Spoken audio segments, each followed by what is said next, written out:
જય શ્રી કૃષ્ણ। આજના વિડીયોમાં આપણે સાંભળીશું પુરુષોત્તમ માસ ક્યારથી શરૂ થાય છે, ક્યારે પૂર્ણ થાય છે, તેમજ આ પુરુષોત્તમ માસ દરમિયાન શું કરવું, શું ન કરવું અને તેનો મહિમા, તેના વિશે જાણીશું। બોલો પુરુષોત્તમ ભગવાનની જય। પુરુષોત્તમ માસ 2026માં આવે છે।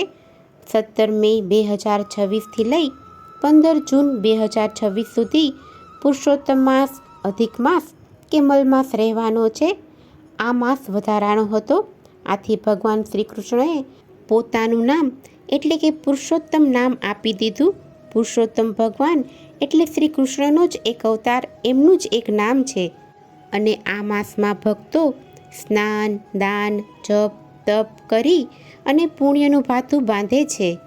ભગવાન શ્રી કૃષ્ણના આશીર્વાદ છે કે જે કોઈ ભક્ત પુરુષોત્તમ માસનું સેવન કરે છે, તેમાં દાન પુણ્ય કરે છે, ઉપાસના, મંત્ર જાપ કરે છે, તેમને જન્મ મરણના ફેરામાંથી મુક્તિ મળે છે અને તેમના કુળનો ઉદ્ધાર થાય છે। જે પણ સૌભાગ્યશાળી સ્ત્રી આ માસમાં સ્નાન, દાન કરે છે, તેને સંપત્તિ, સૌભાગ્ય, સંતાન સુખ વગેરે પ્રાપ્ત થાય છે, એવા ભગવાન શ્રી કૃષ્ણના આશીર્વાદ છે। પુરુષોત્તમ માસ કે અધિક માસ દર 3 વર્ષે એકવાર આવે છે। સૂર્ય એક સૌર વર્ષ 365 દિવસનું હોય છે, જ્યારે ચંદ્ર વર્ષ 354 દિવસનું હોય છે। આમ દર 3 વર્ષે 30 દિવસ વધારાના નીકળે છે। જે 12 મહિના ઉપરાંત 30 દિવસ નીકળે તેને પુરુષોત્તમ માસ કે અધિક માસ કહેવામાં આવે છે। આ વર્ષે અધિક માસ 2 જેઠ માસમાં આવે છે, એટલે કે પહેલો જેઠ માસ એ અધિક જેઠ ગણાશે અને બીજો નિજ જેઠ માસ ગણાશે। માટે 17 મે 2026થી 15 જૂન 2026માં જે જેઠ માસ આવે છે, તેમાં અધિક માસ ઉજવવાનો રહેશે। આ પુરુષોત્તમ માસ આધ્યાત્મિક સાધના, પૂજા માટે ઉત્તમ ગણાય છે। આ માસમાં કરેલા સ્નાન, દાન, હવન, તપ જેવા કાર્યો છે એ શુભ ફળ આપનારા છે। આ અધિક માસને મલ માસ પણ કહેવામાં આવે છે। તેને કહેવા પાછળનું કારણ એ છે કે શકુની, ચતુષ્પદ, નાગ તથા શિસ્તુધન આ 4 કરણને રવિનો મલ માનવામાં આવે છે। આથી તેમની સંક્રાંતિ સાથે જોડાયેલા હોવાના કારણે તે મલ માસ કહેવાય છે। આમ કહીએ તો મલ માસમાં લગ્ન, જનોઈ, યજ્ઞ પ્રધાન ઉત્સવ કરવા જોઈએ નહીં, પરંતુ પવિત્ર નદીમાં સ્નાન, ઈશ્વરની આરાધના, પુણ્ય કાર્ય, શાસ્ત્રોનું શ્રવણ કરવું જોઈએ તથા દૈનિક જીવન ધર્મમય રાખવું જોઈએ। જે દૈવિક કર્મો સાંસારિક ફળની પ્રાપ્તિ માટે પ્રારંભ કરવામાં આવે છે, તે બધા જ કર્મ અધિક માસમાં વર્જિત હોય છે, જેમ કે સગાઈ, વિવાહ, મુંડન, ગૃહપ્રવેશ, યજ્ઞોપવિત અથવા ઉપનયન સંસ્કાર, ભૂમિ, વાહન, આભૂષણ વગેરેની ખરીદી કરવી, સંન્યાસ અથવા દીક્ષા લેવી, નવવધૂનો પ્રવેશ, દેવી દેવતાઓની પ્રાણ પ્રતિષ્ઠા, યજ્ઞ, કોઈ ધાર્મિક અનુષ્ઠાનનો શુભારંભ, તળાવ, વાવ કે કૂવાનું ખોદકામ કરવું નહીં, પરંતુ આ અધિક મહિનામાં સંતાનના જન્મ સંબંધી કર્મ, ગર્ભધાન, પુંસવન, શ્રીમંત જેવા સંસ્કારો કરી શકાય છે। જે યાત્રા, ભાગીદારી, બીજ વાવવું, સાર્વજનિક હિત તેમજ સેવાલક્ષી કાર્યો કરવામાં કોઈ દોષ લાગતો નથી। આ માસમાં વ્રત, દાન, જપ કરવાથી તેનું સારું ફળ અવશ્ય પ્રાપ્ત થાય છે। જો વ્યક્તિ ઘઉં, ચોખા, મગ, જવ, વટાણા, તલ, કાકડી, કેળું, કેરી, ઘી, સૂંઠ, સિંધવ મીઠું તેમજ આમળા વગેરેનું ભોજન કરે તો તેને બાકીના જીવનમાં શારીરિક કષ્ટ ઓછા પડે છે, કારણ કે આ પદાર્થો વ્યક્તિના જીવનમાં સાત્વિકતાની વૃદ્ધિ કરે છે। જ્યારે અડદ, લસણ, ડુંગળી, રાઈ, મૂળો, ગાજર, મસૂરની દાળ, રીંગણ, કોબીજ, ફ્લાવર વગેરેનું સેવન કરવાથી તમોગુણમાં વૃદ્ધિ થાય છે અને તેની અસર જીવન પર્યંત રહે છે। આ માસમાં બ્રહ્મચર્યના વ્રતનું પાલન કરવું, ફળાહાર, શુદ્ધતા, પવિત્રતા, ઈશ્વર આરાધના, એકાસણું, દેવદર્શન, તીર્થયાત્રા વગેરે અવશ્ય કરવા. જો કે આ બધા જ નિયમનું પાલન જડતાપૂર્વક ન કરતા સામર્થ્ય મુજબ કરવું. જો બધું જ આખો માસ કરવું શક્ય ના હોય તો કોઈ એક પક્ષમાં તે અવશ્ય કરવું. જો તેમ પણ કરવામાં અસમર્થ હોવ તો ચોથમ, આઠમ, 11, 12, પૂનમ અને અમાસના દિવસે અવશ્ય દેવકર્મ કરવું.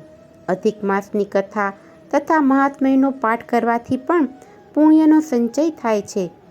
પુરુષોત્તમ માસની કથાના શ્રવણના મહાત્મ્યનો શુભ ફળદાયી બનાવવા માટે વ્યક્તિએ પુરુષોત્તમ માસમાં પોતાનું આચરણ અતિ પવિત્ર અને મનોનિગ્રહ સાથે પ્રાણી માત્ર સાથે ચરિત્રને ઉજાગર કરનારો સદવ્યવહાર કરવો જોઈએ.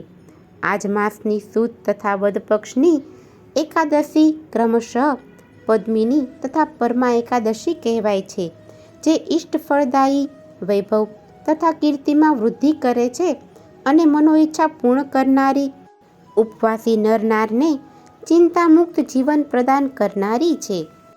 આ પવિત્ર માસમાં ભગવાનની ભક્તિમાં લીન થઈને મનુષ્ય પાપોમાંથી મુક્તિ મેળવી પોતાનો આલોક અને પરલોક સુધારી લે છે.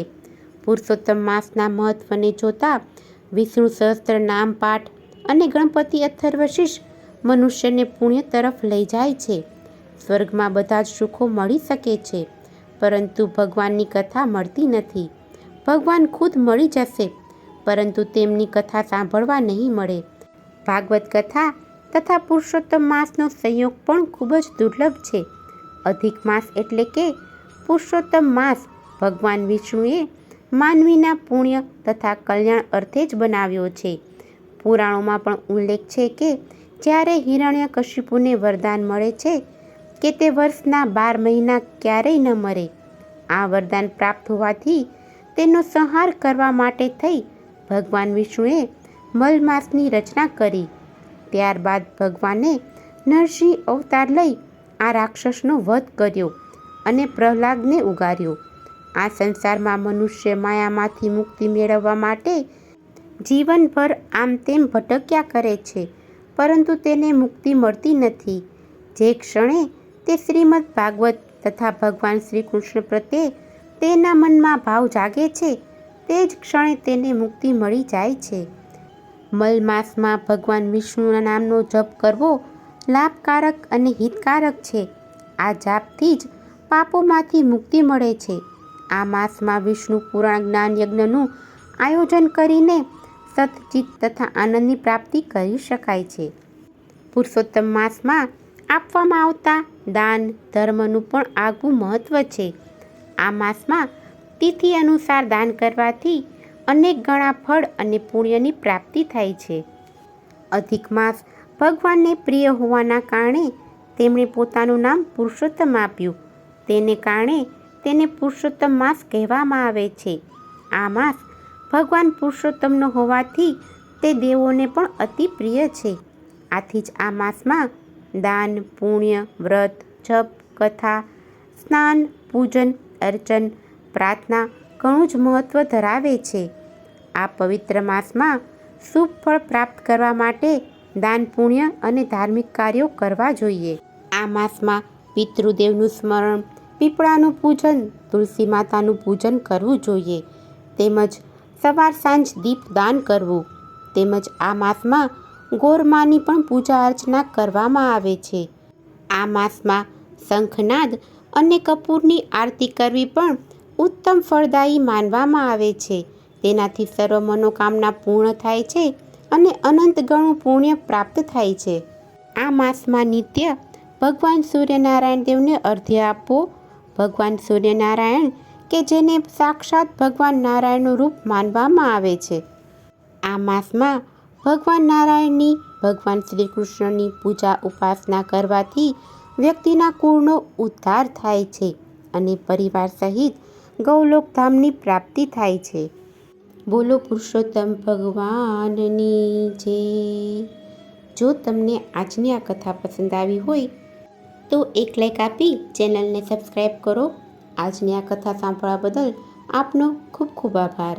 જય શ્રી કૃષ્ણ.